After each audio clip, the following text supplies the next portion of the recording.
Hello दोस्तों, आपका स्वागत है हमारे चैनल पर। हाँ तो दोस्तों, आज हम क्लास 10 का जो है एनसीईआरटी की बुक है जो समकालीन भारत 2 है। तो इसमें जो एक पहला चैप्टर है जिसका नाम है संसाधन एवं विकास। तो आज हम संसाधन के बारे में बात करेंगे, तो बने रहिए वीडियो में, आपको हम सरल भाषा में समझाने का प्रयास करेंगे। हाँ तो दोस्तों, पहले हम इसको समझने के लिए पहले ये जानते हैं संसाधन आखिर किसे कहते हैं, आखिर संसाधन क्या होते हैं। चलिए इसको सरल भाषा में जानते हैं। हाँ तो पहले ये समझ लेते हैं कि आखिर संसाधन किसे कहते हैं। देखिए, पर्यावरण में उपस्थित वे सभी वस्तुएं जो मनुष्य की आवश्यकताओं की पूर्ति करते हैं उन्हें संसाधन कहते हैं। तो उसको हम सरल भाषा में और सरल भाषा में इसको अगल बगल ऑब्जर्वेशन करते हैं। चलिए तो देखिए, जैसे जल हम पीते हैं, वो हमारी आवश्यकताओं की पूर्ति करता है, जीवन के लिए बहुत लाभदायक है, और हमें जीवन अगर वो ना रहे तो जीवन ही ना संभव होगा। ठीक, तो क्या हुआ, संसाधन है। वैसे वायु, ये भी सांस लेते हैं, ये भी जीवन के लिए आवश्यक है। क्या हुआ, क्या है, संसाधन है। वैसे संसाधन ऐसे ऐसे देखेंगे तो गेहूँ खाते हैं, हमारी आवश्यकताओं की पूर्ति करती है।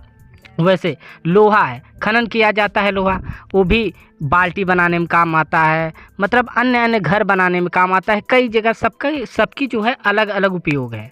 जो जहाँ होता है वैसे, जैसे कुल्हाड़ी बना लें लोहे की, ऐसे ऐसे मतलब बना सकते हैं। वैसे और अगर आगे बात करें तो जैसे साइकिल हो गई, अगर इधर उधर जाने के लिए जो है हम लोग यूज करते हैं, वो भी क्या है, संसाधन है। ये क्या है, ये सब संसाधन है। आप भली बात समझ गए होंगे कि आखिर संसाधन किसे कहा जाता है। संसाधन वे जो हमारी आवश्यकताओं की पूर्ति करते हैं, बस यही जान लीजिए, बस समझ जाएंगे आप संसाधन क्या है। ठीक, तो संसाधन का आगे हम वर्गीकरण पढ़ेंगे, लेकिन इसके पहले क्या आप संसाधन को समझ गए हैं?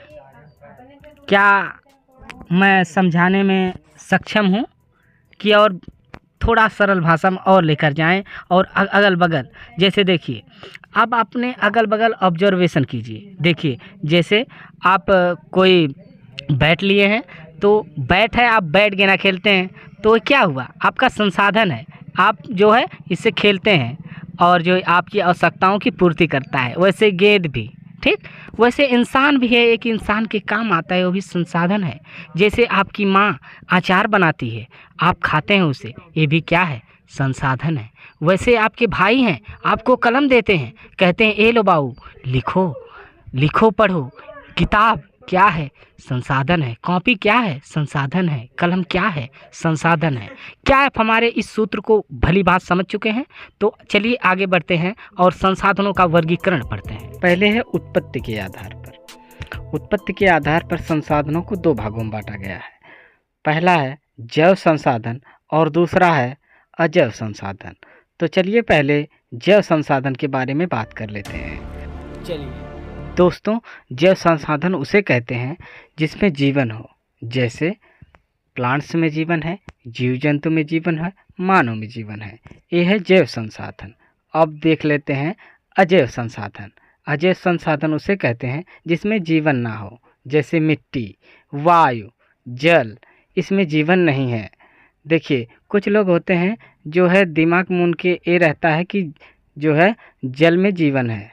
हाँ, तो स्पष्ट तौर पर समझ लीजिए कि जल में जीवन नहीं होता है। ये हमारे जीवन के लिए महत्वपूर्ण है, लेकिन जल में जीवन नहीं होता है।